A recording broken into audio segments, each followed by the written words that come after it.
ஆச்சி பாதாம் ட்ரிங்க். ஆச்சி பாதாம் ட்ரிங்க் ஒன்னு வாங்கினா ஒன்னு ஃப்ரீ. தொகுதி மறுசீரமைப்பு குறித்த ஆலோசனை கூட்டத்திற்கு கர்நாடக முதலமைச்சரை தமிழக அரசு அழைத்திருப்பது டெல்டா விவசாய மக்களுக்கு செய்யும் துரோகம் என பாமக நிறுவனர் ராமதாஸ் கூறியுள்ளார்.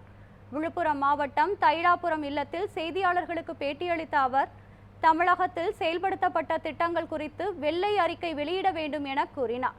திமுக ஆட்சிக்கு வரும் முன்பு 505 வாக்குறுதிகளை அளித்தது என்றும் அதில் 10 விழுக்காடு கூட நிறைவேற்றவில்லை என்றும் குற்றம் சாட்டினார். தமிழகத்தில் நெல்லுக்கான ஊக்கத்தொகையை உயர்த்தி வழங்க வேண்டும் எனவும் குறிப்பிட்டார். நெல் கொள்முதல் விலையை குவிண்டாலுக்கு ரூபா 3500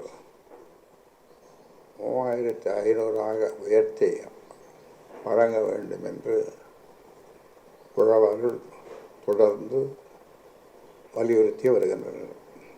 ஆனால் தமிழக அரசு நெல் கொள்முதல் விலையை உயர்த்த மறுக்கிறது. நடப்பாண்டில் சாதாரண ரக நெல்லுக்கு குவிண்டாலுக்கு ரூபா 2300, சன்னரக நெல்லுக்கு ரூபா 2320 வீதம் மத்திய அரசு கொள்முதல் விலை நிர்ணயித்துள்ளது.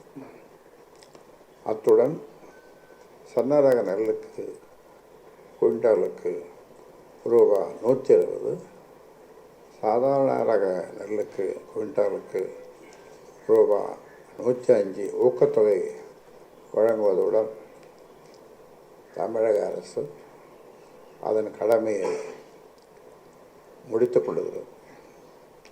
இது உழவர்களுக்கு கட்டுப்படியாகும் விலை அல்ல. ஒரு குவிண்டால் நெல் சாகுபடி செய்ய ரூபா 2300 வரை விவசாயிகளுக்கு செலவாகிறது.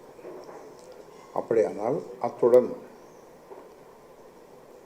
50 விழுக்காடு லாபம், இது சாமிநாதன் கமிட்டி சொன்னதான், 50 விழுக்காடு லாபம், அதாவது ரூபா 1500 லாபம் சேர்த்து குவிண்டாலுக்கு ரூபா 3450 கொள்முதல் விலை வழங்கப்பட்டால்தான் உழவர்களுக்கு நியாயமான விலை கிடைக்கும்.